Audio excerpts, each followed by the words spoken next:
काला जादू, तंत्र विद्या, अंधविश्वास। हमारे देश में इनकी प्रथा बहुत लंबे अरसे से चली आ रही है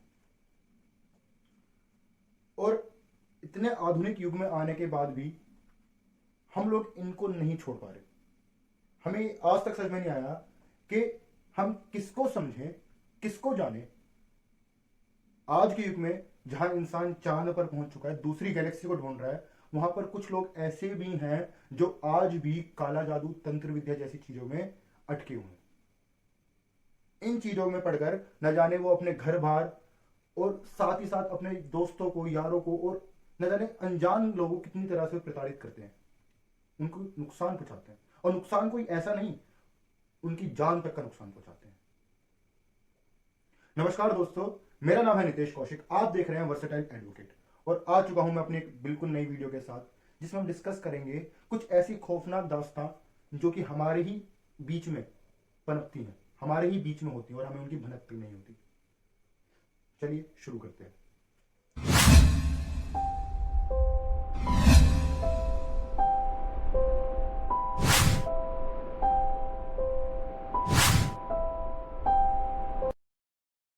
ये वीडियो हाल ही में हुए किस्से के बारे में, जिसे सुनकर सिर्फ मैं ही नहीं, शायद आप लोगों के भी रोंगटे और रूह कांप उठेगी। आज से तकरीबन 5 से 6 महीने पहले साउथर्न इंडिया के एक डिस्ट्रिक्ट के छोटे से गांव में हुआ ये हादसा, जिसने मेरे को इतना दहशत में डाल दिया, इतना मेरे को डरा दिया कि शायद मैं रातों को सो भी नहीं पा रहा था। कहीं अगर कोई घंटी बजती, कोई टीका लगाकर मेरे सामने आता तो शायद मैं डर जाता। किसी के घर पर जाना, वहां जाकर एक पल सुकून से बैठना शायद मेरे लिए अब मुमकिन नहीं है। हुआ क्या कि हाल ही में ही अभी 2 लोगों ने किसी बाबा के, किसी ओझा के कहलावे में आकर एक लड़की को अगवा किया, फिर उसको बेहोश किया। बेहोश करने के बाद जब रात हो गई तो उस लड़की को इतना टॉर्चर किया गया सिर्फ तंत्र विद्या के नाम पर। उसके बॉडी पार्ट्स को काट दिया गया, प्राइवेट बॉडी पार्ट्स को काटा गया। पूरे घर के अंदर खूनों के धब्बे, खूनों के निशान, पूरे घर में खून का छिड़काव किया गया। कहा जाता है कि उस लड़की के कुछ बॉडी पार्ट्स को काटकर पकाकर खाया भी गया।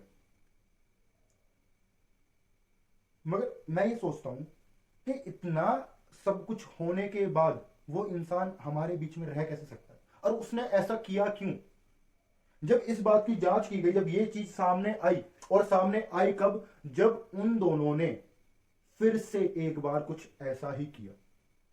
उन्होंने सिर्फ एक नहीं, न जाने कितने ऐसे मासूमों को अपने घर में पनाह देने के लिए, अपने घर में रहने के लिए, अपने घर में आने के लिए बोला, और उसके बाद उन्होंने उनकी हत्या कर दी। और उसको मैं हत्या भी नहीं बोलूंगा, उसको मैं बोलूंगा हैवानियत। हैवानियत भरा इंसान, जो किसी इंसान को काट कर उसके खून को पूरे घर में बिखेर कर उसके बॉडी पार्ट्स को खाता हो। कुछ ऐसा ही किस्सा पहले भी हमने सुना है, कुछ ऐसा ही किस्सा पहले भी हमने देखा है इसी चैनल पे, जहां पर मैंने आपको बताया किस तरह एक इंसान ने कुछ लोगों को काट कर पका कर खाया था, और वहां न जाने कितनी लाशें हमें मिली थी। हुआ क्या था इस पूरे सिलसिले की जब मैंने जांच की तो पता लगा कि दो लोग जो कि हस्बैंड और कपल थे, उन लोगों ने एक तंत्र विद्या करने वाले इंसान से सलाह किया, मशवरा किया। और सलाह मशवरा उन्होंने क्यों किया? क्योंकि वो लोग चाहते थे कि उनको संतान हो। उन लोगों को कोई संतान नहीं थी और वो लोग इस चीज से काफी परेशान थे। तो वो लोग चाहते थे कि उनको कोई संतान हो, तो उन्होंने किसी डॉक्टर के पास जाने से के भलाए किसी ओझा, किसी तंत्र विद्या करने वाले के पास जाना सही समझा। उस तंत्र विद्या वाले ने उनको बताया कि अगर आप किसी औरत को मार कर, तड़पा कर मारोगे तंत्र करते हुए, और उसके प्राइवेट बॉडी पार्ट्स को काटोगे, अपने पूरे घर में उसका खून डालोगे, देन उसके कुछ बॉडी पार्ट्स को आप खाओगे पकाकर, तो आपको संतान की प्राप्ति होगी। सोचिए कि अगर कोई आपसे ऐसा बोले कि अगर आपको किस चीज को पाना है तो आप किसी इंसान को काटो, मारो, उसके बॉडी पार्ट्स को खाओ और पूरे घर में उसका खून बिखेरो, तो आपको कैसा लगेगा? इतना सब कुछ इंसान कैसे कर सकता है?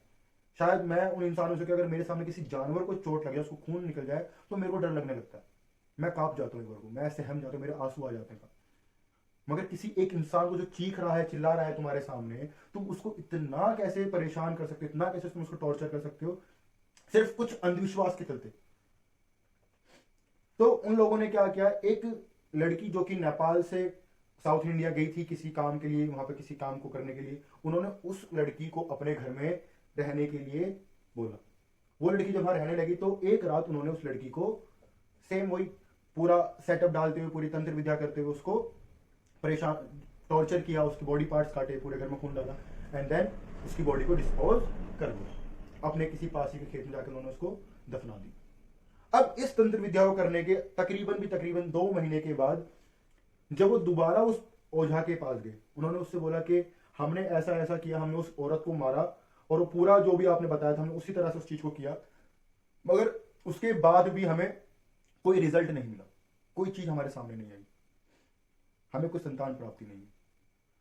तो उस ढोंगी बाबा ने उनसे बोला कि जो पिछली बार तुमने पूरी तंत्र विद्या की थी उसमें कुछ कमी रह गई, उसमें कुछ विघ्न आ गया, तो तुम्हें पूरी की पूरी ये प्रक्रिया दोबारा से करनी पड़ेगी।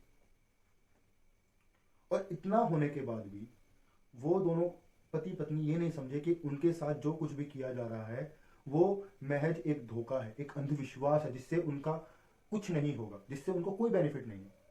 इंसान कहीं अगर एक बार पैसे खर्च करता है, उसको कोई बेनिफिट ना हो तो दोबारा पैसे खर्च करने नहीं सोचता, तो दोबारा पैसे देने में हिचकिचाता है, भले दोबारा पैसे देके शायद उसका काम बन जाएगा, मगर किसी की हत्या करने से पहले ये दोनों बिल्कुल भी नहीं हिचकिचाए।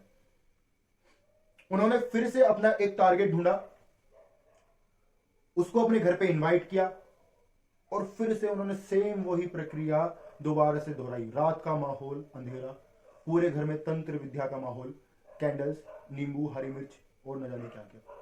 उस औरत को उन्होंने टॉर्चर किया, उसके बॉडी पार्ट्स को उन्होंने काटा, पूरे घर के अंदर खूनों की छींटे डाली, बिखेरी, उसके बॉडी पार्ट्स को पकाया और खाया, और सुबह होने से पहले उसकी बॉडी को डिस्पोज कर दिया, दफना दिया।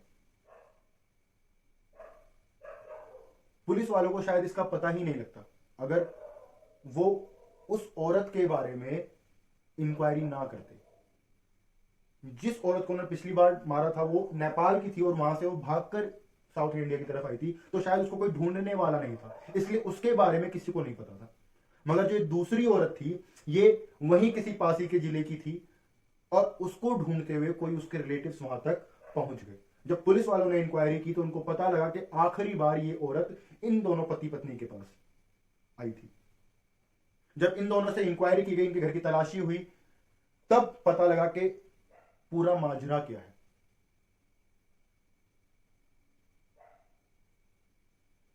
हम लोग इतने बड़े बेवकूफ हैं कि अगर हमें कोई हमारे धर्म के बारे में, हमारी जात के बारे में कुछ बोलता है तो हम मारने को उतावल हो जाते हैं।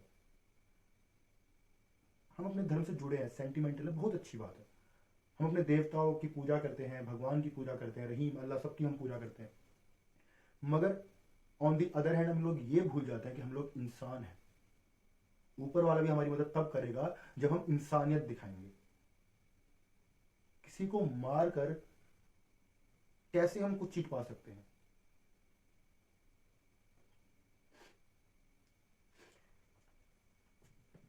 अगर आपको वीडियो अच्छी लगी तो प्लीज लाइक करना, सब्सक्राइब करना, शेयर करना। मैं आता रहूंगा कुछ ऐसी ही और वीडियो के साथ आप लोगों के बीच में, क्योंकि जानना बहुत जरूरी है। पता नहीं कब कौन कहां से आपके ऊपर हमला कर दे, कोई साथ का, कोई घर का, कोई प्रेमी, कोई भाई या कोई बहन, नहीं पता। तो चौकन्ने रहें, सावधान रहें। मिलते हैं हमारे अगले एपिसोड में, जिसमें मैं कुछ ऐसी ही और वीडियोस लेकर आता रहूंगा। Versatile advocate Nitesh Kaushik. Tata, bye bye, see you.